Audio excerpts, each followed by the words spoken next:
There is a process called cache launch in the Jain community. During this process, we do not use utensils when we eat food and do not wear clothes even in biting cold weather. It is said that by doing this, our soul gets cleansed and polished the way a coal becomes a diamond. We also believe in Jain karma. I read in one of your blogs that the person who torments himself cannot ever keep someone else happy. So, this is not tormenting oneself. This is our tradition which is completed by the following many religion rituals.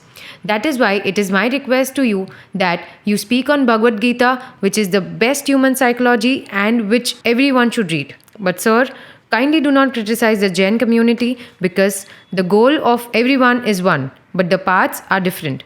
I am a doctor and respect the sacrifices made by the saints. मैंने आपका सवाल सुना।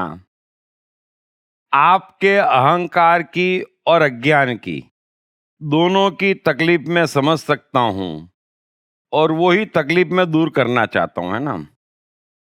मैं तो अपनी तरफ से कोशिश कर रहा हूं, सहयोग आप लोगों को ही करना पड़ेगा। बाकी मुझे क्या बोलना और क्या नहीं बोलना, कितना बोलना, यह कोई सिखा नहीं सकता और न किसी को सिखाने की आवश्यकता है। मैं सीखे सिखाया हूं कहाँ किसको कितना मारना, कितना लपेटना और कैसे उसे वापस अहंकार शून्य बनाकर अच्छे जीवन की ओर प्रेरित करना, ये मेरा काम है। वो भी बिना स्वार्थ के। स्वार्थ हो तो मैं किसी की सुनूं भी, स्वार्थ हो तो किसी के सामने झुकूं भी, है ना। सो आप ये तो मुझसे कहे ही मत कि जैन धर्म में कैश लोचन है और ये है वो है, कुछ नहीं है। मनुष्य अपने शरीर को सताता है, वो आत्महिंसा है, स्पष्ट रूप से आत्महिंसा है और वो एकदम निम्न स्तर की बात है। उसमें धर्म का कहीं नामो निशान नहीं है। और फिर शरीर को सताने से आत्मा कैसे प्राप्त होती है? आत्मा तो चीज ही अलग है जिसका शरीर से कुछ लेना देना ही नहीं है। सो मेहरबानी करके इसमें की बातें मत करें कि रोज 10 अपने को कोड़े पड़वाएंगे तो भगवान मिलेगा। ये कैसे भगवानों की कल्पना कर रखी है और ये कैसे जीवन की कल्पना कर रखी है। बुद्ध भी चकित थे कि वर्तमान कर क्या रहा है। धर्म शरीर से ऊपर है, मन की बात है। धर्म मन से भी ऊपर है, दृष्टा की बात है। और दृष्टा को इन चीजों से लेना देना क्या है? और फिर क्या कहूं मैं आपसे। सो मेहरबानी करके आप जागें, थोड़ा सा समझे। धर्म बहुत विशाल है, ईश्वर बहुत ही विशाल है। ईश्वर की सबसे खूबसूरत रचना मनुष्य का जीवन है और वो जीवन हंसना खेलना चाहिए, फलना फूलना चाहिए, प्रगति करना चाहिए, नाचना चाहिए, गाना चाहिए, झूमना चाहिए। लेकिन शरीर को सताना, अपने को सताना, नंगे पांव चलना, नंगे घूमना, ये सब क्या बात हुई? अपने ही बाल खुद नोचना, ये आत्महिंसा है, अपने से नफरत है। और जो अपने से नफरत करेगा वो इतने विशाल परमात्मा से क्या प्यार करेगा?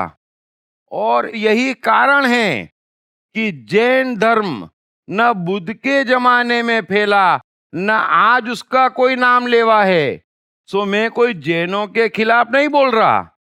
मैं तो चाहता हूं कि वे जागें और झूठे गर्व से बाहर आएं, धर्म की विशालता को समझे, जीवन की खूबसूरती को समझें, थोड़ा सा कृष्ण को समझे, जिनको जैन शास्त्रों ने नरक में भेज दिया। क्यों?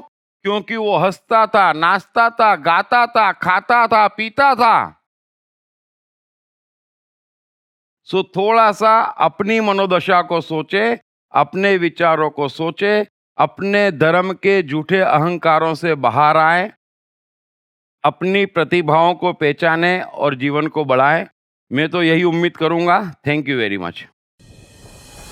खत्म हुआ इंतजार।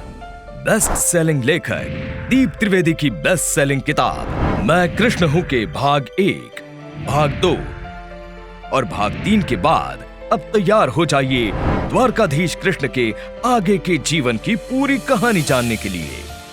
पढ़िए मैं कृष्ण हूँ भाग 4, मेरे राजनीतिक उत्थान की दास्तान, और जानिए कैसे कृष्ण आर्यावर्त की राजनीति का प्रमुख केंद्र बनकर उभरे। द्रौपदी स्वयंवर सफलतापूर्वक निपटाने हेतु कृष्ण को किन किन चुनौतियों का सामना करना पड़ा।